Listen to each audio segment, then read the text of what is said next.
In 2022, we celebrate 130 years of HBCU football. On December 27th, 1892, Livingstone and Biddle College, now known as Johnson C. Smith University, played in Salisbury, North Carolina, with Biddle winning 5-0. Over time, HBCU football has evolved. HBCU football's popularity continues to rise. Millions attend games each year and millions more watch on television. The HBCU bands provide some of the top entertainment in the country. Over that time, some of the best players to ever play in the National Football League played at HBCUs. Every Monday through Friday on the HBCU Football Daily Podcast, national radio and television host Donal Ware takes a look at what's happening in HBCU football and talks with coaches, players, administrators, and media about the 2022 season. Make sure you join the conversation on social media by using the hashtag HBCU130. Now, here's your host, Donal Ware. You've got it locked to the HBCU Football Daily Podcast for today, Wednesday, August the 24th. I'm Donal Ware. Listen, we are 3 days away from the start of the HBCU football season. As we keep saying, it promises to be an exciting season. It promises to be an exciting season in the CIAA, even more specifically in that Southern Division. We've always talked about the Northern Division the last couple of years, but that Southern Division is on the rise. In his fourth season now as the head football coach at Winston-Salem State is Robert Massey, no stranger to the program. Just got a new contract. He's ready to rock and roll, excited for the 2022 season, as only Coach Massey can be, as he joins us here on the HBCU Football Daily Podcast. What's going on, Coach Massey? Hanging in there, excited, man, ready to get rolling.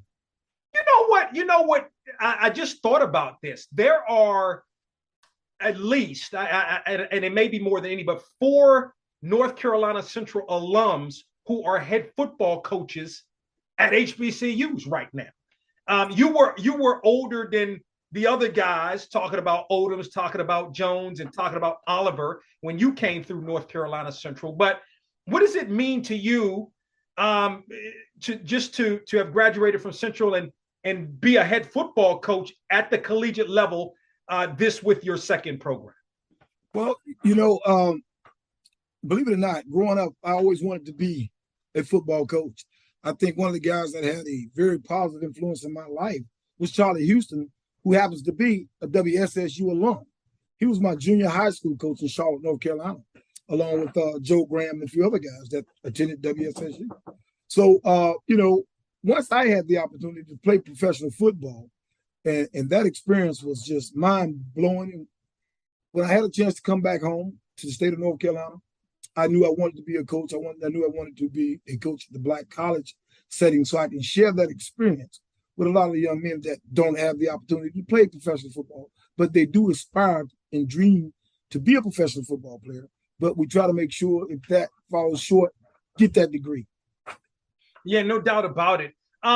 So what does it mean? You had the interim tag, really the last 3 years. 1920 was a COVID season last year. What does it mean to have that interim tag removed and now be the head football coach at Winston-Salem State? Well, from a standpoint of putting together a program and a staff, as an interim head coach, you don't have a whole bunch of power. You don't know if you'll be there for the next 6 months or a year, if you will.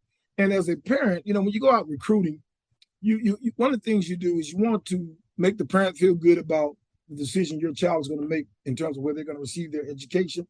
If that coach has 4 years there, you feel a little better about sending that child to that institution. Whereas if you had a year, he gone today, he here today, gone tomorrow, new coach come in, and he may want to just clean the slate.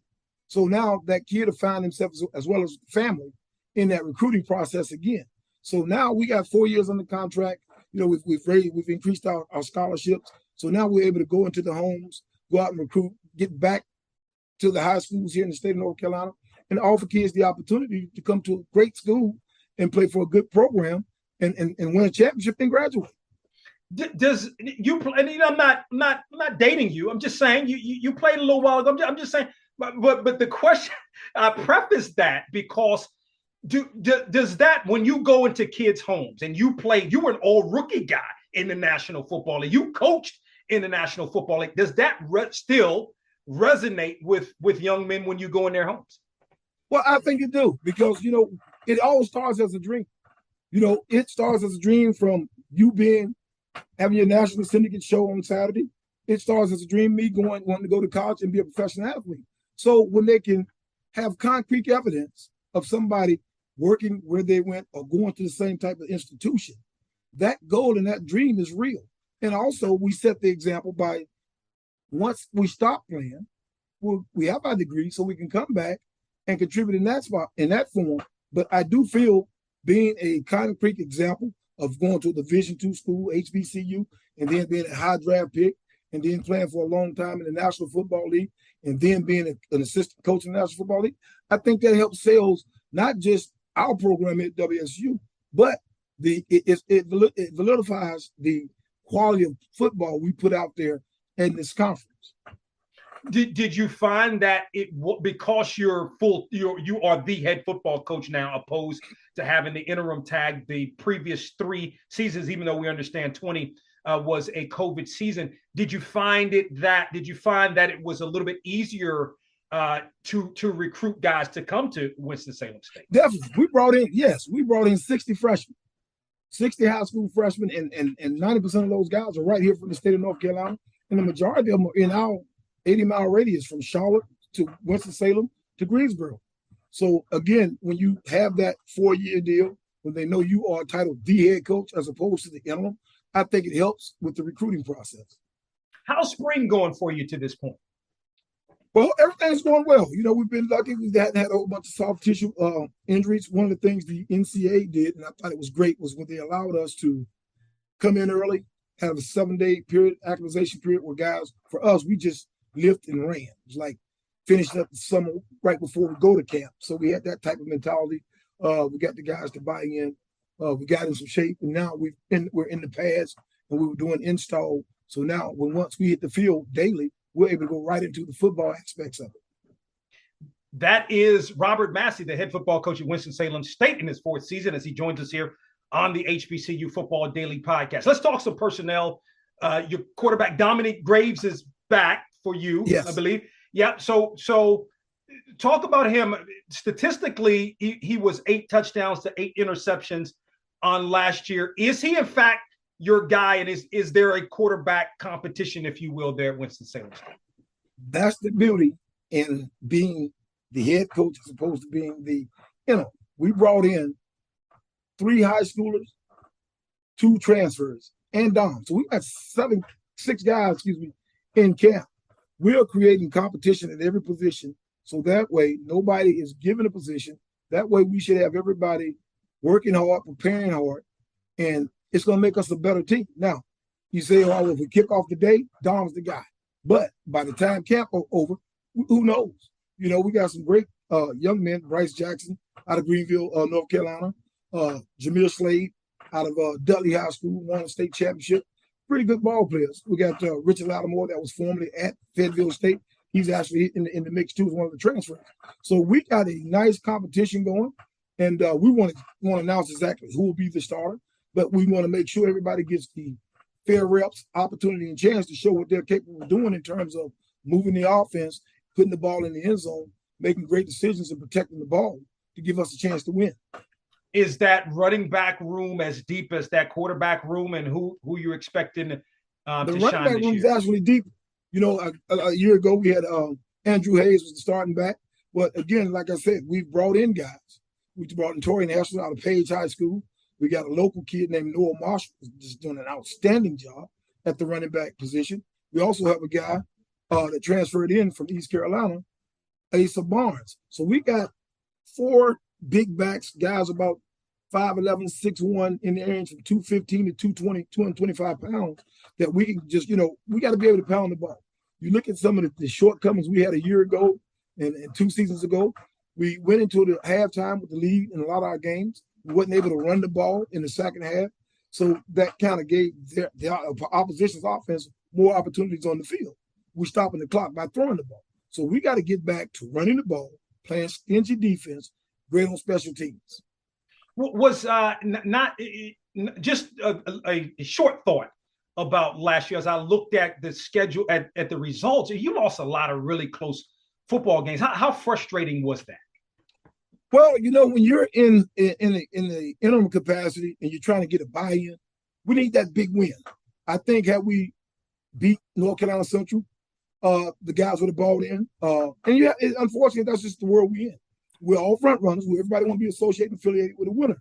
And we feel that had we won the Central game, the season would have probably been a little different. Also, from a coaching standpoint, we needed to open the offense up. We didn't do that until after the Tawan game, which was a debacle.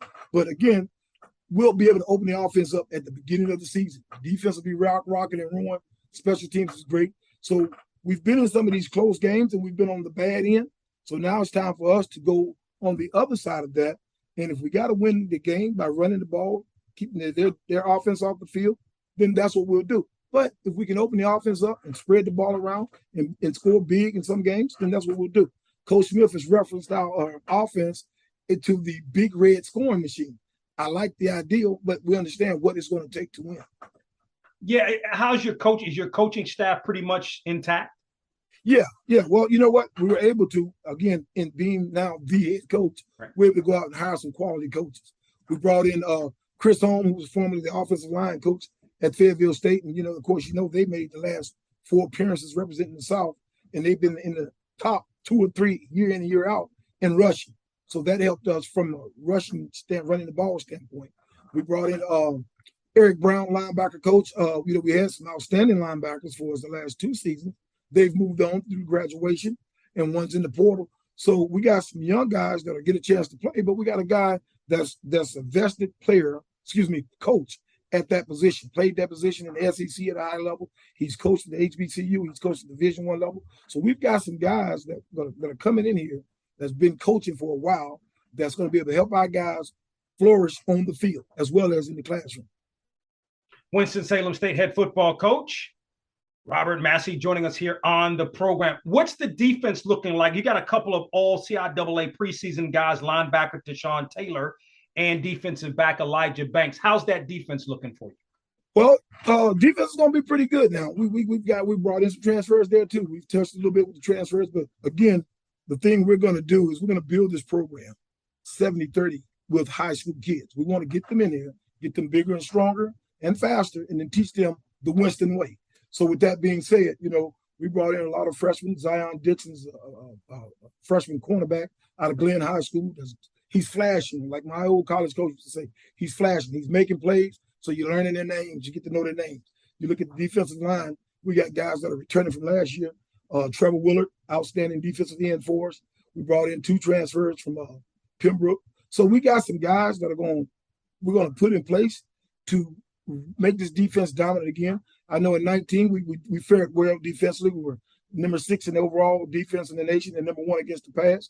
So our goal is to get back to that type of defense. And I think, of course, with Coach Marcus McElveen, who's a Shaw alum, with him being the D coordinator, along with Coach Brown co-coordinating with him, I think we're going to put ourselves in position to be in a lot of games.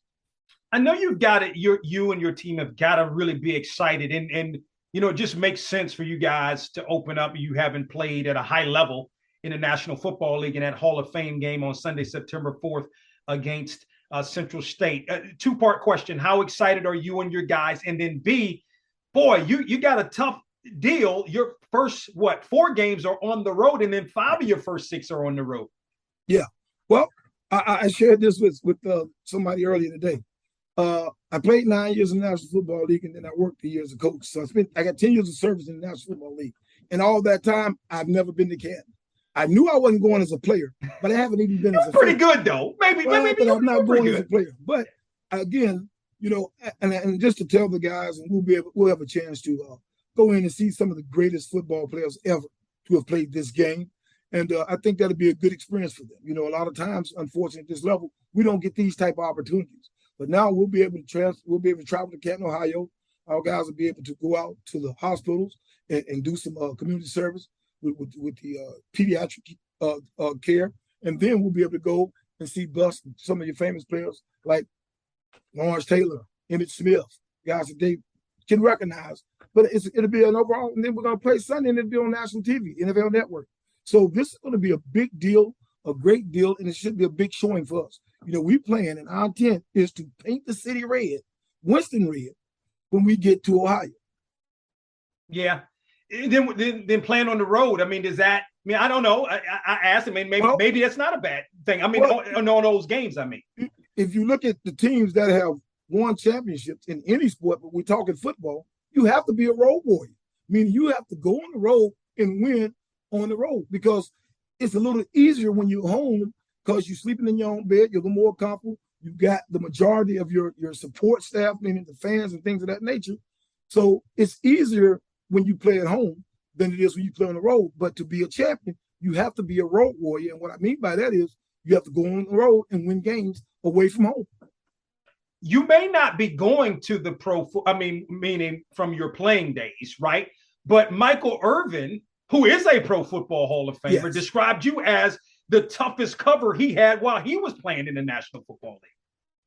Well, in all honesty, it's all about respect. As a player, as a coach, you want to put yourself in a position where when it's all said and done, some of the best players that you would compete against, they're going to respect you. Again, I've been real fortunate, man. I've been coaching in this conference for roughly 20 years. I've been fortunate enough that I've won a couple of championships as an assistant coach, as a coordinator. Now I want to win one, and my plan is to win one as a head coach. So again, you talk about the respect factor. As a player, you go against somebody as great as Michael Irvin. For him to say that, I'm happy that he felt that way. I'm glad that he felt that way. It's a plus. When I kind of talk to my kids and show them, highlights to me was a long time ago. And then as a coach, I want to win a championship so I can set the tone. Because see, one of the things we're doing here, this is our 80th year of football at Winston-Salem State University, and I'm fortunate and blessed to be the 10th head coach. We go all the way back to the legendary coach, William Bill Hayes. Every coach since him up to this point has won a championship. So our goal this year, our theme is to protect the legacy.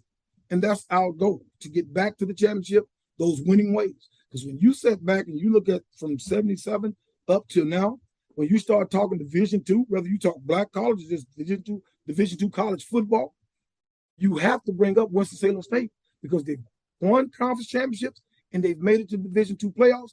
And under Coach Maynard, they made it to the national championship game. Yeah. So that speaks volumes about this football program. No question about it. Last thought. What do you remember most about those days in the National Football League? Your first year in 89, you were all rookie, in 92 Pro Bowler. You checked some of the best during that era. What do you remember most about those days?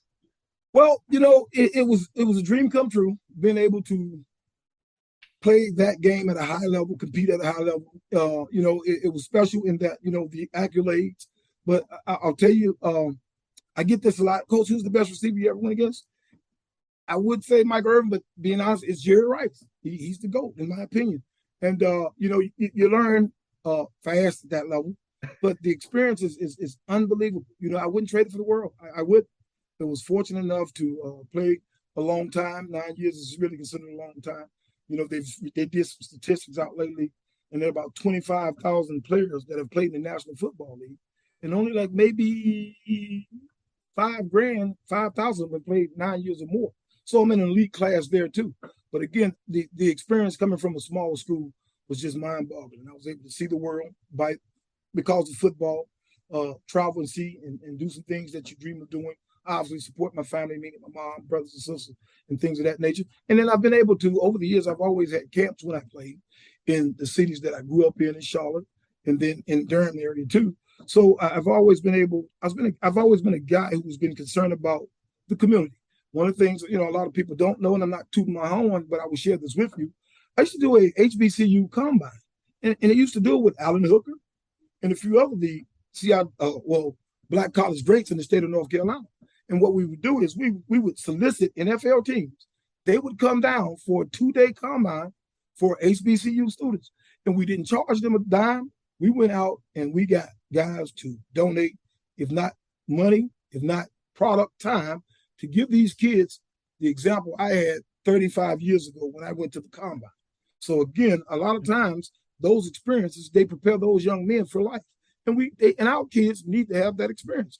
You see with Coach Sanders, he took a shot at the league and said, hey, you telling me these guys are not worthy of the opportunity to play in the National Football League? Well, you think about just back in '72, the CIAA, the MEAC, and the SWAC, the NFL came through there, and a lot of our players played at that level. So we're trying to get back to that because it is some real good talent in the historical Black College Conference. Man, that's very well said. You mentioned Jerry Rice. How did you fare against him when you went up against him? Well, the first game was the eye-opener, and it's a true story. I'll share this with you.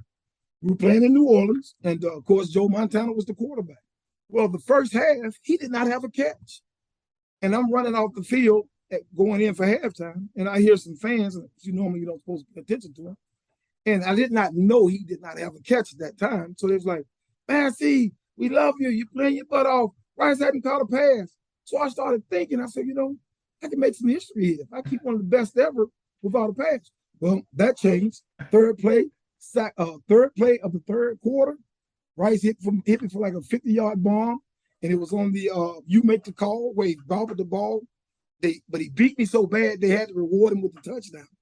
So now I'm forever in the annals of you make the call because he bobbled the ball, which should have been our ball going the other way. But because I gambled and missed, the referees just rewarded him because he was so good with the touchdown. Right, but that was only one play. I mean, what about the rest of the game? Well, now they ended up winning the game. Okay. They ended up winning the game, so that kills all that. But again, he was a guy, man, that you had to prepare for extra. It was just, you knew he was always attacking. He was like a defensive guy on offense. So, over the years, he had some good games. He's very competitive, man. And then I'll tell you another thing, which conducive to Jerry Rice. So when I got to the Pro Bowl, I didn't want to be late, so I got there extremely early. And I actually beat some of the pros in the locker room. And when he walked in, he said, Massey, what's up? And I'm like, you know my name? Yeah, man, Black College. And we dapped up and everything, and it just made me feel good because you just didn't think he knew who you were. You'll never face all the people he done burnt. How you gonna remember you? But he said, yeah, man, Black College, and dapped me up. So, I have the utmost respect for Jerry. Oh, man, that is great. Robert Massey, again, in his fourth season as the head football coach at Winston-Salem State, joining us here on the HBCU Football Daily Podcast. The Rams open the season Sunday, September 4th in Canton, Ohio, in that pro football or that Hall of Fame game. Coach Massey, appreciate the time. Good luck to you and the Rams this season. Thanks, Donald. Appreciate you, man. Take care. We hope you enjoyed this episode of the HBCU Football Daily Podcast. You can also listen to the podcast at BOXTOROW.com, iHeartMedia, or wherever you get your podcasts. Don't forget to get your HBCU football fix on BOXTOROW with Donal Ware each weekend on the radio station near you, and on SiriusXM on HBCU, Channel 142, and on ESPNU Radio on SiriusXM, Channel 84. Follow us on Twitter and Instagram at BOXTOROW for the latest in HBCU football, and don't forget to tell a friend.